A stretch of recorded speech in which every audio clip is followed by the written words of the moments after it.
Bueno, precisamente sobre este tema tomamos contacto ahora con Natalia Enríquez, presidenta del Consejo Regional de Santiago del Colegio Médico. Doctora, gracias por este contacto. ¿Le satisfacen las explicaciones que acabamos de escuchar? ¿Son atendibles para un corte de luz que afectó incluso una cirugía, digamos, al sistema nervioso que se estaba realizando esa hora a cerebro abierto? Eso era lo que teníamos entendido que se estaba realizando. ¿Le satisface esa explicación? Bueno, Matilde, muy buenas tardes. La verdad que toda explicación viene a ser eso, una explicación a una situación que nunca tendría que haber ocurrido. No es posible que dentro de un hospital, sobre todo uno de los hospitales más grandes del sur que tenemos junto con el Hospital El Pino, se haya estado sin luz en un pabellón y que así como muchas veces el ministro no tiene ningún problema en decir que los médicos somos una causa importante de los problemas que vive la gestión hospitalaria, también son los mismos médicos y el mismo equipo de salud que él muchas veces no valora de la forma que corresponde los que tienen que salir adelante en esa situación de estar con los pacientes en donde se dan estas circunstancias que claramente no tendrían que haber ocurrido y que aunque se le solicite la explicación a la empresa, lo que vivimos también en la región de Santiago es que tenemos muchos hospitales que están envejecidos, que efectivamente su sistema eléctrico ya no da abasto para poder suplir las necesidades de la tecnología sanitaria que actualmente nosotros estamos ocupando y que cada vez va a ir aumentando y no disminuyendo. Ahora, este problema eléctrico, decía la directora del hospital, se produce internamente e incluso no da para que se activen los equipos electrógenos.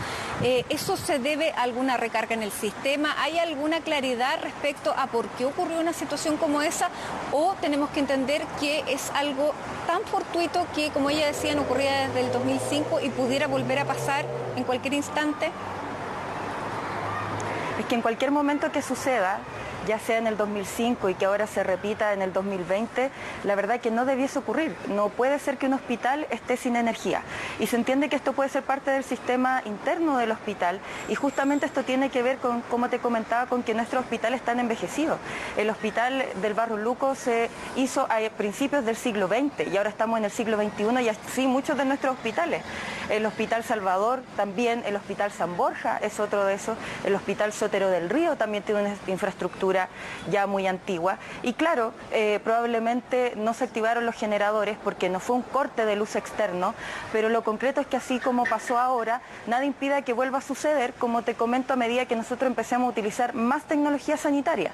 Entonces esto ojalá no se vuelva a repetir, pero el ministerio es el que tendría que dar una garantía no solo de que venga una empresa externa, sino que ellos tendrían que tener la suficiente capacidad dentro de sus equipos profesionales de ir evaluando si es que la red eléctrica de los hospitales actuales es capaz de sustentar lo que actualmente necesitan nuestros hospitales. O finalmente tiene que ser cambiado o tenemos que reponer los hospitales de forma completa. Claro, y dada la crisis precisamente por los recursos en el sistema público de salud se hace, claro, bien difícil.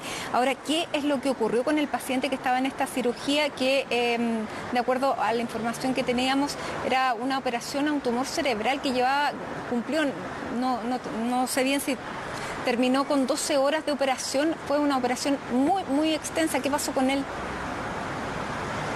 La información que ha dado por lo menos las autoridades del hospital, y en eso yo escuché que había hablado la directora del hospital, es que no hubo ningún daño para los pacientes.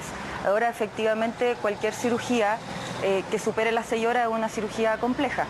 Entonces, si es que eso hubiese durado más o menos al tener electricidad, la verdad que yo no tengo las competencias para decirlo porque no es mi área. Pero claramente terminar una cirugía sin la iluminación que corresponde es una alteración y puede generar riesgos que nosotros no vamos a medir en lo inmediato. Ahora, durante esta semana conocimos la denuncia del Hospital Gustavo Frique que se envió al Congreso y que da cuenta de que la cantidad de deuda hospitalaria hace que no se puedan seguir comprando insumos, elementos, medicamentos. Eso está ocurriendo también en otros hospitales. ¿Cuál es la situación en la región metropolitana? Nosotros esto lo venimos diciendo en la región metropolitana desde mayo del año pasado y constantemente se nos ha dicho, incluso se llegó a tratar de mentirosos a los médicos de la posta central cuando ellos denunciaron que no tenían insumos para hacer procedimientos, para tomar exámenes de laboratorio tan sensibles como para diagnosticar un infarto al corazón. y se nos trató incluso, como te comento, de mentiroso. Y la verdad es que esto ha ido ocurriendo de manera consecutiva en distintos hospitales. ¿Y qué es lo que sucede? Nosotros salimos en prensa diciendo que faltan insumos y inmediatamente la autoridad sanitaria repone recursos y aparecen los insumos. Pero no puede ser que nosotros estemos constantemente en esta lógica de denunciar y que aparezcan insumos. Y esto tiene que ver también con cómo nosotros, ya lo hemos dicho varias veces, con la forma de pago a los hospitales.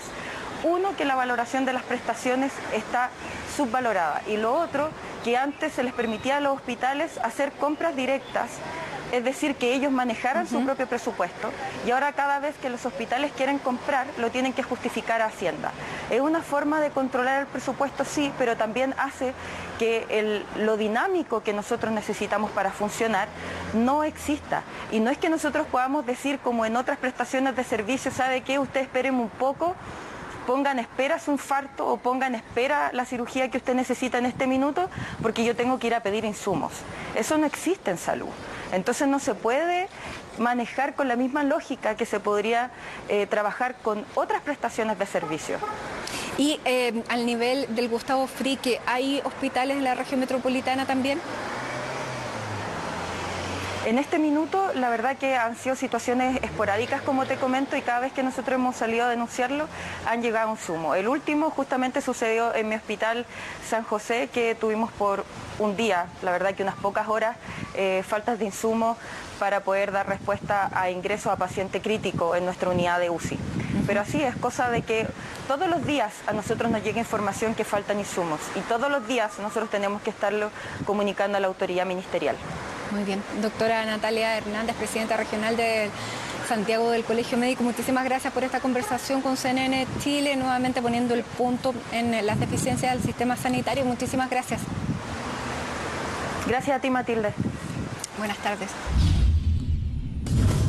Faltan 2 minutos para las 6 de la tarde y nos vamos al exterior. Hay preocupación. La Organización Mundial de la Salud